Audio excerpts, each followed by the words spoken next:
بسم اللہ الرحمن الرحیم۔ السلام علیکم ورحمۃ اللہ وبرکاتہ۔ آج ہم بات کریں گے اس ویڈیو میں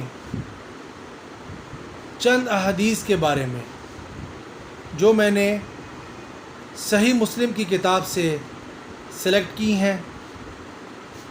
چلیے تو ویڈیو کو سٹارٹ کرتے ہیں۔ حدیث نمبر 537، بک صحیح مسلم، سٹیٹس صحیح۔ حمام بن منبع سے روایت ہے، انہوں نے کہا یہ وہ احادیث ہیں جو حضرت ابو ہریرہ رضی اللہ تعالی عنہ نے محمد رسول اللہ صلی اللہ علیہ وآلہ وسلم سے ہمیں سنائیں۔ پھر انہوں نے کچھ احادیث کا تذکرہ کیا، ان میں سے یہ بھی تھیں رسول اللہ صلی اللہ علیہ وآلہ وسلم نے فرمایا، تم میں سے جب کوئی بے وضو ہو جائے تو اس کی نماز قبول نہیں ہوتی یہاں تک کہ وضو کرے۔ اسی طرح حدیث نمبر 538، سٹیٹس صحیح، بک ہے صحیح مسلم۔ یونس علیہ السلام نے ابن شہاب سے روایت کی کہ عطا بن یزید نے انہیں خبر دی کہ حمران نے، جو حضرت عثمان رضی اللہ تعالی عنہ کے آزاد کردہ غلام ہیں، انہیں بتایا کہ حضرت عثمان رضی اللہ عنہ نے وضو کے لیے پانی منگوایا اور وضو کیا تو دونوں ہاتھوں کو 3 بار دھویا، پھر کلی کی اور ناک میں پانی ڈالا، پھر 3 بار چہرہ دھویا، پھر 3 بار دایاں بازو کوہنیوں تک دھویا، پھر اسی طرح بایاں بازو دھویا، پھر اپنے سر کا مسح کیا، پھر 3 بار اپنا دایاں پاؤں ٹخنوں تک دھویا، پھر اسی طرح بایاں پاؤں دھویا۔ پھر کہا، میں نے رسول اللہ صلی اللہ علیہ وآلہ وسلم کو دیکھا تھا کہ آپ نے اسی طرح وضو کیا جس طرح میں نے اب کیا ہے۔ پھر رسول اللہ صلی اللہ علیہ وآلہ وسلم نے فرمایا، جس شخص نے میرے اس وضو کی طرح وضو کیا پھر اٹھ کر 2 رکعتیں ادا کی، ان دونوں کے دوران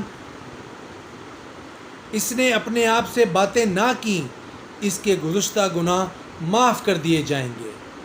سبحان اللہ۔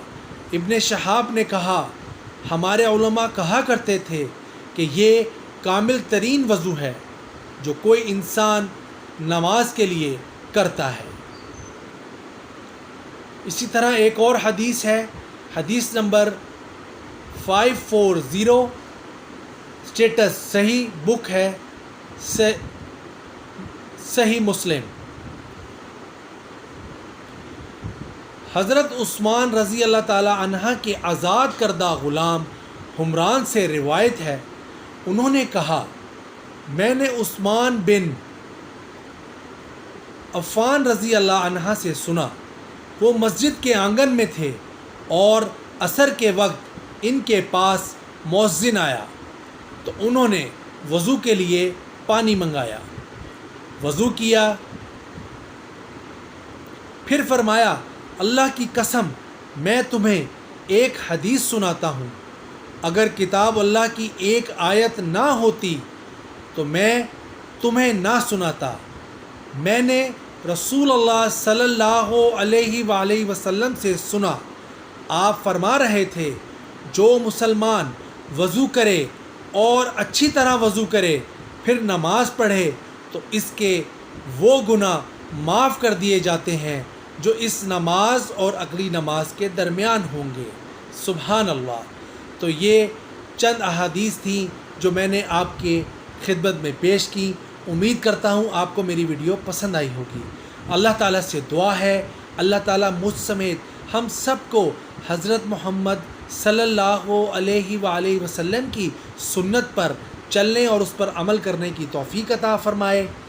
اللہ تعالیٰ سے دعا ہے اللہ تعالیٰ ہم سب کے کبیرہ اور صغیرہ گناہ معاف فرمائے، ہم سب کو دنیا اور آخرت کی ہر نعمت سے نوازے، اور اللہ تعالیٰ سے دعا ہے اللہ تعالیٰ ہم سب کو اپنے حفظ و امان میں رکھے۔ آمین ثم آمین یا رب العالمین۔ نیکسٹ ویڈیو تک کے لیے دیجیے اجازت۔ اللہ حافظ۔